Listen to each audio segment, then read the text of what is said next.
Bonjour, on se retrouve aujourd'hui pour l'installation de l'onduleur triphasé, le modèle Smart Value 12 kg de chez FSI. Accompagné de sa batterie 15 kWh, elle est également disponible en 5 et en 10 kWh. Dans un premier temps, nous parlerons du raccordement électrique et ensuite de la programmation. Présentons maintenant les ports sous l'onduleur.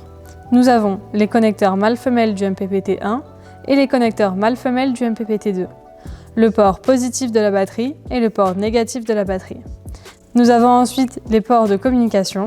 Les plus importants sont le port BMS pour communiquer avec la batterie, le port meter pour connecter un smart meter, les ports CN1 et CN2 pour connecter les pinces ampéremétriques, ainsi que les ports PA et PA2 pour connecter les onduleurs en parallèle.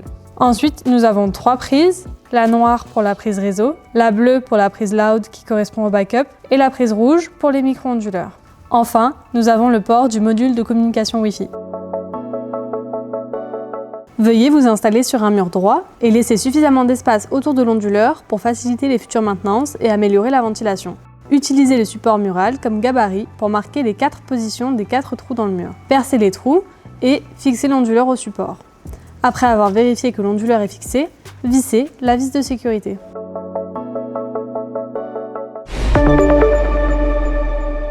Attention, danger de mort dû à des tensions mortelles.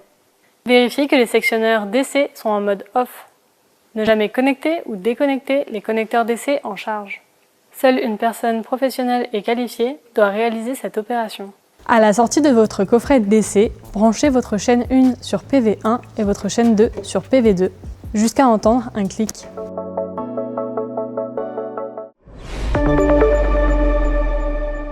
Premièrement, vérifiez que la batterie est éteinte. Vérifiez que les polarités de la batterie ne soient pas inversées.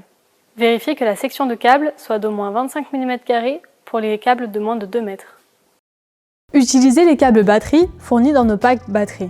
N'oubliez pas les connecteurs fournis avec l'onduleur. Connectez les câbles en fonction des polarités.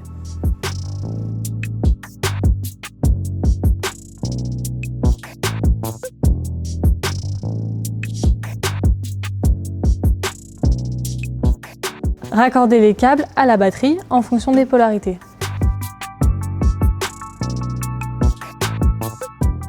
Connectez le câble communication sur le port CAN de la batterie. Pensez à adresser le switch 1 sur ON. Utilisez les connecteurs dédiés aux prises. La prise noire pour le grid et utilisez un câble 5G10. Le bleu pour le loud, représentant le backup, avec un câble 5G10. Et le connecteur rouge pour le port du micro-onduleur, en utilisant du câble 3G6. Connectez les fils de phase sur les ports L, le neutre sur le port N et la terre sur le port PE. Assurez-vous que l'onduleur est totalement isolé de toute alimentation AC et DC. Une fois le connecteur prêt, connectez-le à la prise grid. Une fois le connecteur backup prêt, connectez-le à la prise correspondante. Si vous utilisez une entrée en micro-onduleur, préparez le connecteur et le fixez à la prise rouge.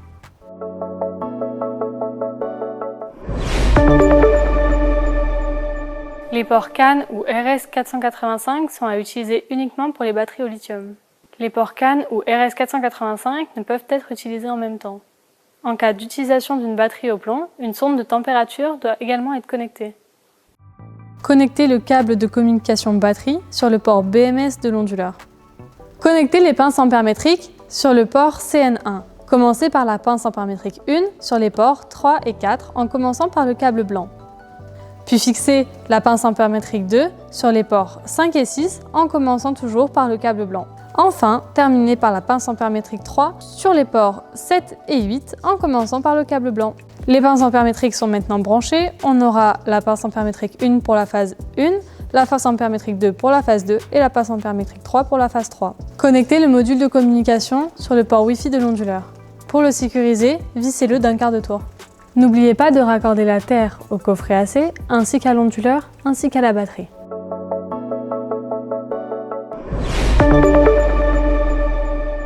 Avant d'enclencher le disjoncteur présent entre l'onduleur et le réseau, veuillez vérifier à l'aide d'un multimètre en position AC la tension qui doit être de 230 volts. Allumez la batterie en activant le bouton On/Off. Pensez à activer le sectionneur sur On. Afin de mettre sous tension l'onduleur, pensez à activer les disjoncteurs côté DC. Afin d'apporter l'alimentation AC à l'onduleur, pensez à activer les disjoncteurs. Pour la mise en tension de l'onduleur, dans un premier temps, appuyez sur le bouton On/Off. Puis, tournez le bouton DC Switch sur On. Une fois l'écran allumé, attendre quelques minutes. La LED DC s'affiche en verte lorsque le courant DC est détecté. Veuillez attendre que les autres LED s'allument afin de poursuivre la mise en service. Voici la page générale de l'onduleur. Vous trouverez la production solaire, la batterie, les micro-onduleurs lorsqu'il y en a, la consommation de la maison, ainsi que le réseau. Dans notre cas, le réseau étant coupé, nous avons une croix sur l'alimentation. Dans notre cas, nous sommes en site isolé. Nous n'avons donc pas d'entrée AC. C'est pourquoi la LED est éteinte. On peut voir que l'onduleur est prêt à fonctionner puisqu'il est en mode On. Procédons maintenant au réglage de l'onduleur. Pour cela, appuyez sur la molette en haut à droite de l'écran. Nous avons plusieurs catégories. Premièrement, regardons le paramétrage de la batterie. Allez donc dans Battery Setting. Ici, nous avons branché une batterie au lithium, sélectionnez donc lithium.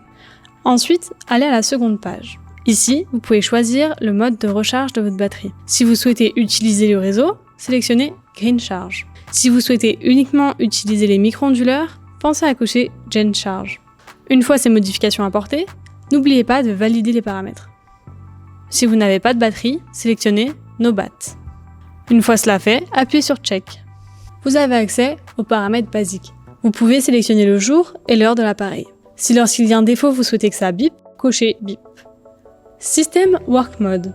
Ici, nous pouvons choisir le mode de fonctionnement de l'onduleur. Selling First correspond à la vente en priorité. Zero Export to Load correspond à un site isolé. Zero Export to CT correspond à 95% des cas, c'est-à-dire privilégier le solaire, répondre à la consommation de la maison, charger la batterie et enfin utiliser le réseau en dernier recours. N'oubliez pas d'activer les temps d'utilisation sur la deuxième page, si vous avez une batterie. Enfin, sur la troisième page, veuillez indiquer le pourcentage de batterie souhaité suivant les périodes indiquées. Si vous ne souhaitez pas que la batterie se recharge via le réseau, veuillez décocher les cases. Si vous utilisez une installation en micro-onduleur, pensez à cocher les cases GenPort pour recharger la batterie via les micro-onduleurs. La page Grid Setting sert à paramétrer le réseau. Veuillez sélectionner le mode Général Standard. GenPort Use est utilisé lorsqu'on a une installation en micro-onduleur. Sélectionnez Micro-Inv Input lorsque vous avez des micro-onduleurs et faites Entrée. Advanced Functions sont les paramètres avancés. Signal Island Mode doit être activé lorsque vous utilisez le mode Backup. La seconde page permet de paramétrer plusieurs onduleurs en parallèle. Veuillez sélectionner Master pour le premier, puis Slave pour le second ou troisième onduleur. Veuillez noter No Meter pour les pinces externes, puis Check.